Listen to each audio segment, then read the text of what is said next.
I'm writing this at my neighbor's house where we're currently waiting for the police. I suppose I'll tell them the same thing I told Jack when I came banging on his door this morning. I can't exactly tell them the truth. They wouldn't believe a word of it, and I can't say I'd blame them. I'm not sure why I'm even telling you, except you may be the only people who would believe me, and I have to tell someone or I think I'll lose my damn mind. For context, my house sits on a good amount of land that sits next to a large open field to the left of it.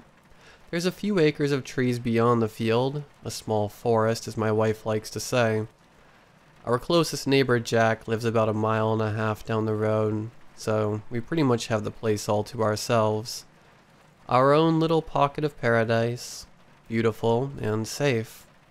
Well, that's how I used to think of it. Now I don't feel safe here. Not at all. It's tainted to me now and I don't know what to do. I've never seen anything like this before. If anyone reading this has ever been in a similar situation, or possibly knows what it could be, and most importantly what I can do, please reach out. Last spring, Michelle, my wife, thought it would be a good idea to get one of those doorbell cameras. We'd had some things go missing as well as some minor destruction on our property. Nothing too serious, just a few broken flower pots and some missing lawn ornaments. I tried to tell her it was probably some teenagers from town, just finding something exciting to do, but she wouldn't hear it. She didn't care about the flower pots or lawn ornaments that much, but she didn't want the situation to escalate into a home invasion. I thought that was a little dramatic, but I knew when to keep my mouth shut. So we bought the camera and installed it the same day, right up by our porch lights so that we could get a view of the front door and as much of the front of our property in the shot as possible. After 2 days, we finally solved the mystery of the missing lawn decor. You probably already figured it out. If you guessed 2 raccoons, you'd be dead on.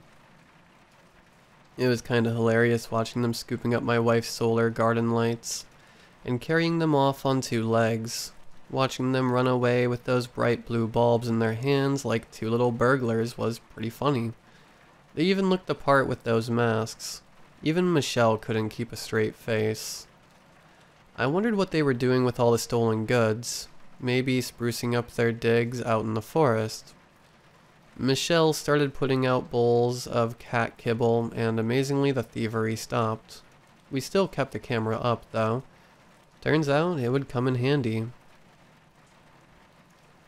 Michelle has been out of town for work for the last 4 days.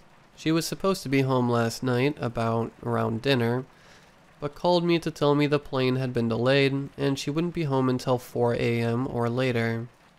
I told her I loved her, and I'd see her when she came home. And that was that. It was an average night, nothing out of the ordinary. I straightened up the house so she wouldn't come home to a disaster. I made some soup for dinner and fed the cat.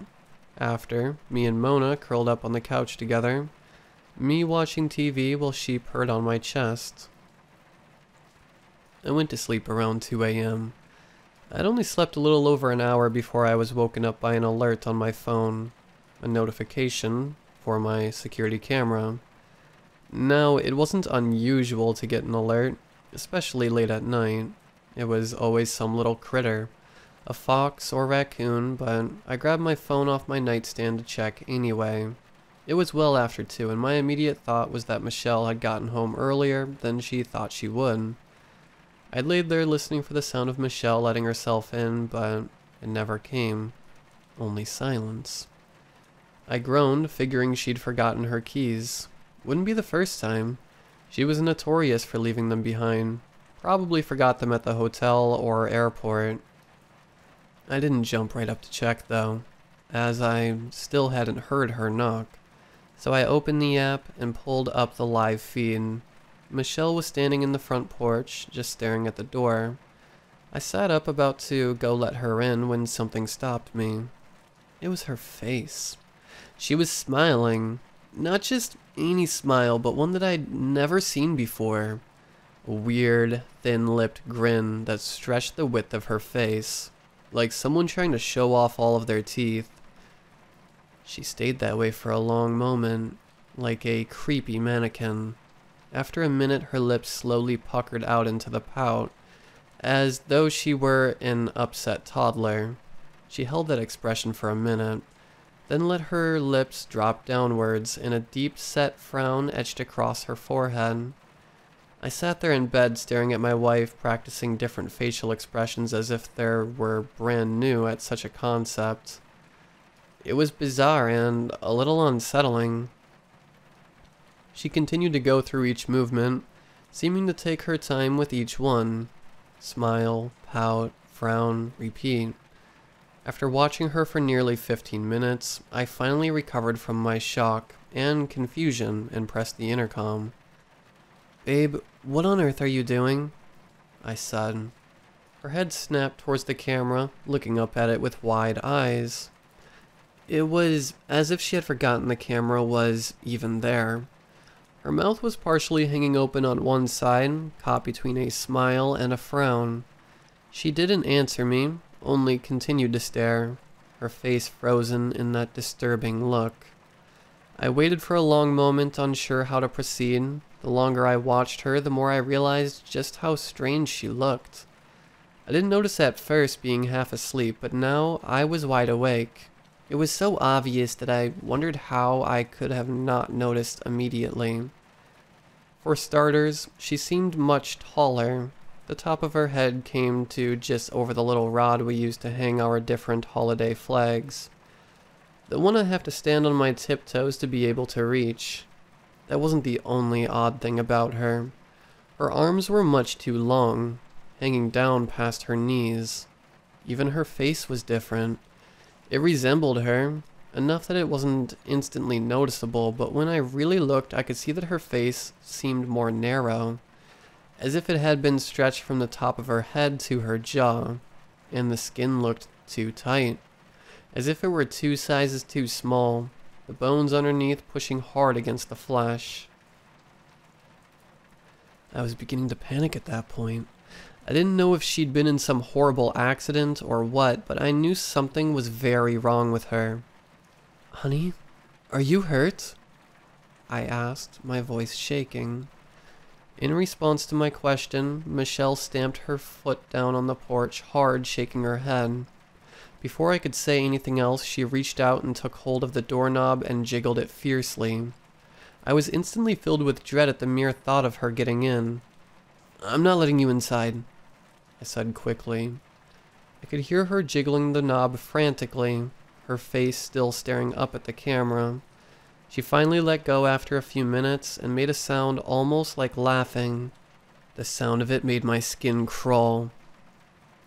"I'm home," she said. Her voice, like her face, was similar but not a complete match. It went from nasally to almost baby-like.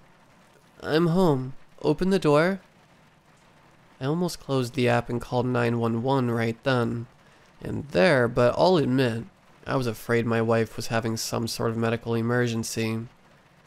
"Maybe I should call for help," I said. She shook her head again, her long hair whipping from side to side. Then something happened, and that image will stick with me for the rest of my life. Michelle, or the thing that was desperately trying to be her, seemed to stretch right in front of my eyes. Her torso thinned out and grew so that her head slid against the ceiling. Its skin looked so tight that I could actually hear it pulling, wobbling, and rubber-like. It had obvious trouble staying on 2 feet, but it managed. It tried to close its mouth, but it couldn't do it completely, and its jaw just sort of hung there against its chest. "I'm calling the police," I shouted, fear overwhelming me. The moment the words left my mouth, her face twisted in a look of pure hatred. It was like I could feel it radiating through the screen. I'd never seen such hate and rage in my life, certainly not on my wife's face. Quick as a flash, she dropped down onto the porch and crawled down the steps and onto the lawn. I watched in horror as she crawled towards the field, her long arms bent at sickening angles. She reached the edge of the field and disappeared in the tall grass. I sat watching the screen, my heart racing, I was too afraid to look away even for a moment. After an hour without seeing her again, I finally felt safe enough to set the phone down and try to sleep. I thought about calling my wife, but part of me was too scared I'd hear the poor imitation on the other end. I fell into a restless sleep sometime later. I didn't sleep long before my phone woke me up again. Another notification. I pulled up the app and held my breath, terrified at what I'd see. When the feed came up, I knew right away that I was looking at my wife. Relief flooded my body. She was standing on the porch, her suitcase at her feet, and she rummaged through her purse, probably searching for her keys. "Lost your keys again?" I said, pressing the intercom. She jumped at the sound of my voice, almost dropping her purse. "You're up," she said, smiling. "Looks like I have lost my keys. Mind letting me in?" she said, batting her eyes up at the camera. I couldn't help but smile. She always had a way of making me feel completely at ease, even after witnessing a nightmare just hours prior. "I suppose I wouldn't be a very good husband if I let you sleep on the porch all night," I teased. She grinned up at me, and I told her to hang on. I sat up and slipped on my slippers, and got to my feet. That's when I caught some movement on the screen. Far off in the field, a head rose up from the grass, standing tall on a neck much too long to come from anything human. A whimper escaped my lips, and I nearly dropped my phone. I was glued to the floor, unable to look away from that thing watching my house.